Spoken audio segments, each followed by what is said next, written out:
Welcome to Blizzard Fire. We hope this video helps fire up your solution. You're starting the VPN change now. Sign into your Mac with an admin account so changes persist.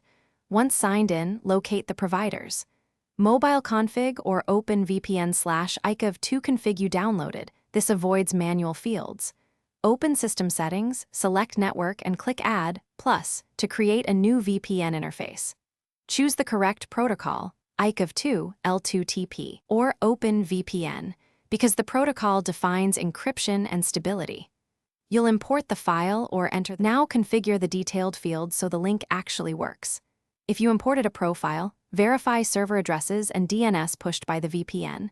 If you entered details manually, type the exact server name and remote ID to match the certificate. Choose authentication, certificate for stronger security, or username/password for quick access. Add the private key if required. Once done, enable send all traffic over VPN for full tunnel routing, or leave it off for split tunneling depending on your needs, then save. Connect to the new VPN and verify the change by checking your public IP and the network status pane. If the connection fails, make quick checks. Re-enter credentials, switch protocol, ICAV2 versus OpenVPN, and restart your Mac's Wi-Fi or Ethernet interface to clear stale routes. Once done, make sure DNS leaks are not occurring by testing a DNS leak site.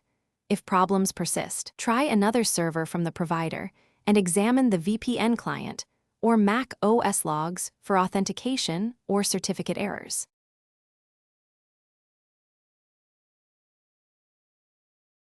Thanks for watching. If you found this helpful, don't forget to like and subscribe.